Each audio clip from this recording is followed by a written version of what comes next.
I hope that we utilize this designation as a means to make sure that we have cross-system collaboration, that we develop a seamless stream of supports and services for children and youth and families within the Providence Neighborhood designation. We certainly want to utilize the resources that are made available through this opportunity, but also use this to marshal additional resources, whether it's from the state, feds, or foundation.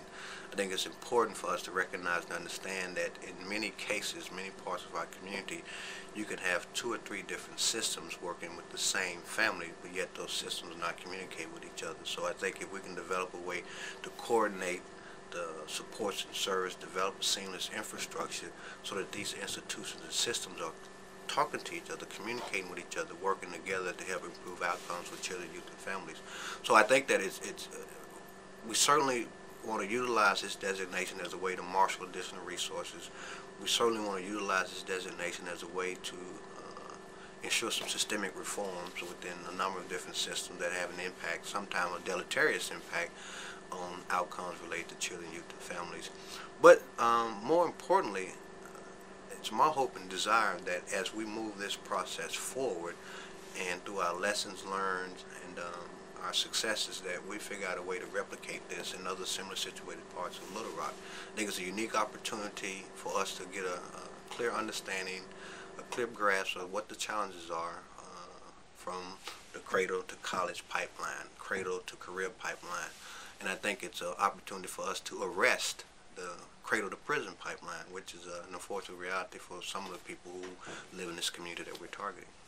Well, the city, obviously, we're providing some funding as match, but also this Promised Neighborhood designation, it actually covers the area that I've been spearheading a 12th Street revitalization project, and in fact it's an award-winning revitalization project where we've committed a number of resources in that part of the community, which overlaps with the Promised Neighborhood designation. So we have a vested interest, not just with respect to the 12th Street revitalization project, but also the city puts a significant amount of resources into prevention, intervention, and treatment programs, where we have a host of after-school, out-of-school programs that are dealing with gang intervention, gang prevention, youth development, neighborhood-based programming. So the city's commitment will certainly be won't be limited to resources, but we'll certainly have some resources committed to programming in after-school, out-of-school setting, whether it's faith-based programs, but also marshaling the city's involvement in that area to attract and get foundation funding, to make sure that hopefully the policies that we're making at the city board level are conducive to the needs of that Promised Neighborhood designation, that is supportive and that it's not working in conflict but actually working in concert with what we're trying to do. So the city is there for the long haul. I mean, we have a vested interest in community building, we have a vested interest in improving the outcomes of children, youth, and families, and I think that it's in our desire and our hope to make this a reality, and not just for this one area. As I said before, hopefully from our lessons learned and our implementation of this and the successes that we can gather early on, we'll be able to replicate this model in other parts of the community that need to have a Promised Neighborhood designation. I think the city is a key convener. I think we're able to attract, forge partnerships and collaborations with a number of entities, whether it's a school district, whether it's UALR or Philander Smith or Arkansas Baptist College, whether it's the Chamber of Commerce. I mean, I think that the city has a vital role in this, and I think we can be a key convener in order to make sure we have all the partners at the table. One of the strengths, I think, of our Promised Neighborhood designation right now is the strength of the partnerships and diversity of the partnerships. So I think the city can utilize our resources to make sure that we keep that in place and expand and enhance that. Well, I'd like to see systemic reform with respect to the juvenile justice system, the educational system, the foster care system. I'd like to see a concerted effort centered around community building, where we have healthy, vibrant, strong communities that are producing healthy, vibrant, strong families, which ultimately produce healthy, vibrant, strong children. I think that in many cases, when we develop our support systems for young people, we fail to realize that a key component of it is not just healing the young person, but also healing the family that produce that young person and the community that produce that family. So we need to look at and identify what makes a healthy community, and we replicate those elements of a healthy community. A healthy community doesn't necessarily have a liquor store on every other block. A healthy community doesn't necessarily have a disproportionate number of convenience stores that sell junk food to kids. And a healthy community doesn't necessarily have a lack of a place where you can buy affordable, healthy fruits and vegetables. So what I would like to see as we move this forward is not only are we just focusing in on just improving those outcomes of those young people that we're targeting, but there's some elements in our community that has an impact on those outcomes.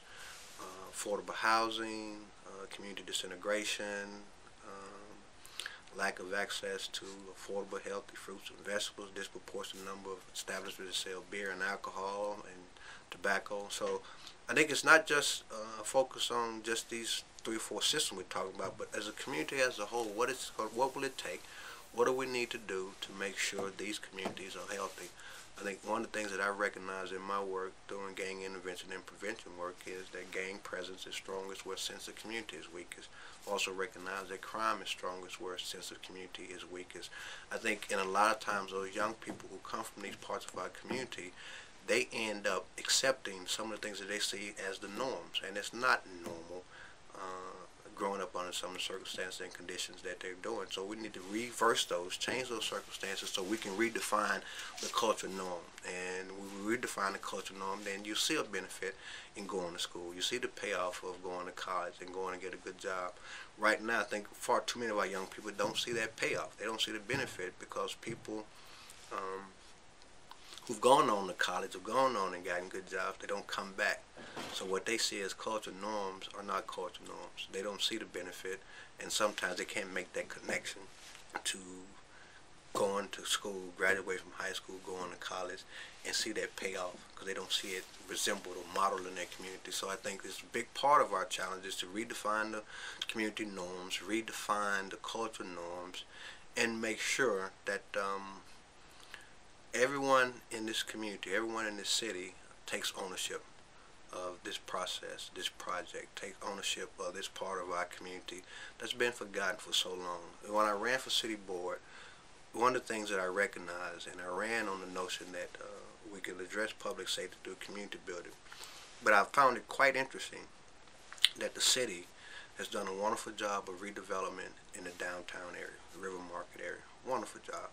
The city's done a wonderful job of development out west. The city's done a horrible job with this place in the middle. And that's where you see the community disintegration. That's where you see the boarded up homes, vacant lots. That's where you see disproportionate number of establishments that's selling beer, alcohol, and tobacco. So one of the things I want us to do is address public safety through community building. And I think this Promised Neighborhood, along with the 12th Street Corridor Revitalization Project, along with the University District Partnership Project, I think these will be key tools, key instruments for us to redevelop this community, to rebuild this community and restore this community, and ultimately rebuild, restore the children, youth, and families of these communities.